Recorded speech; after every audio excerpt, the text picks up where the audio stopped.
એના પાસે માહિતી હતી કે આ રીડે ગુનેગાર છે કલીમ ભૈયા, જે ચંડોલાનો રહેવાસી છે અને એના પાસે 4 વેપન એને મંગાવ્યા છે અને ત્યાં ચંડોલામાં એક ઝોપડામાં કંઈ મૂક્યા છે.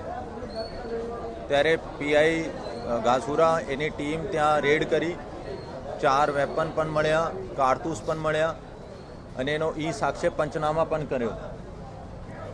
એના પછી હું આ વિસ્તારથી જ આવતો હતો તો સ્થળ પર પહોંચ્યો અને સ્વાભાવિક છે કે હું એનું ઇન્ટેરોગેશન જ્યારે કરતા હતા ત્યારે એને બાજુમાં જો રસોડામાં ચક્કુ વાપરે છે એવા પડ્યા હતા. એને મારા ઉપર અટેક કર્યો.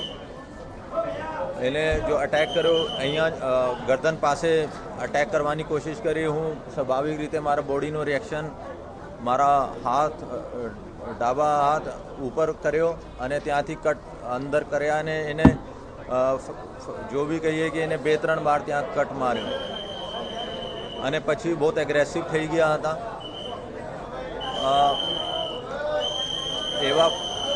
એવા પણ જાણવા મળ્યા છે કે એને ડ્રગ્સ પણ લીધી હતી, ડ્રગ્સની નશામાં હતા. પછી અમે એને કીધું કે તમે ચક્કુ ફેંકી દો, પણ નથી માન્યો. તો ઘાસુરા પીઆઈની સર્વિસ રિવોલ્વર હું લીધી અને એને પગમાં એક ફાયરિંગ કર્યો. ત્યારે આ શાંત પડ્યો. અત્યારે આ પણ સિવિલ હોસ્પિટલમાં સારવાર લઈ રહ્યા છે અને એને વિરુદ્ધમાં 2 ગુના દાખલ કરવામાં આવ્યા છે. એક વેપન, 4 વેપનનો આર્મ્સ એક્ટનો કેસ છે અને બીજા 307નો ગુના દાખલ કર્યા છે અને રીડે ગુનેગાર છે. આપ જોયો તો ટોટલ 25થી વધારે એના વિરુદ્ધમાં આર્મ્સ એક્ટ, એક્સટોર્શન વગેરેના ગુના છે. અને એક મિનિટ અને 1-2 મીડિયા હેન્ડલ એવા ચલાવે છે અને ક્વેશ્ચન પૂછે છે કે જોઈન્ટ સીપી ક્રાઇમ એટલા મોટા હોદ્દા ધરાવતા ઉપર શા માટે હમલા કર્યો. હું બધાનું ક્લિયર કરવા માગું છું.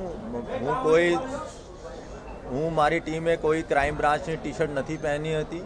એને પણ ખબર ના હતી કે હું જોઈન્ટ સીપી ક્રાઇમ છું.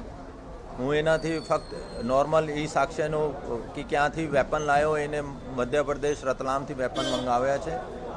તો એનો કંઈ ખબર ના હતી કે આ જોઈન્ટ સીપી ક્રાઇમ છે. તો ખરેખર એવા મેસેજ મીડિયા મારફતે નહીં જાય કે એટલા બધા ગુનેગારોની હિંમત વધી ગઈ છે કે એટલા મોટા હોદ્દાઓ ધરાવતા માણસ ઉપર એને હુમલો કર્યો છે.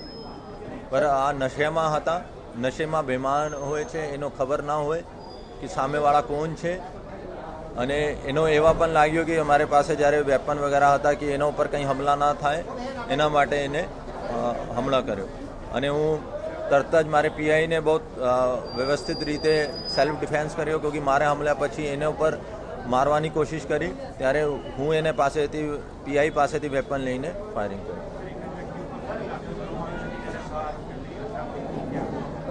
एनो 1 राउंड फायरिंग हुआ है. उसके 6 आरोपी जरूर होंगे, क्योंकि आ क्यांथी वेपन कोने मंगायो, कोने सप्लाय કર્યો અને આ લોકોનો શું ઈરાદો હતો આ પણ એક પૂછપરછનો ભાગ છે. અને આ બધા ગુના દાખલ થાય પછી આઈઓ ઇન્ટેરોગેટ કરશે.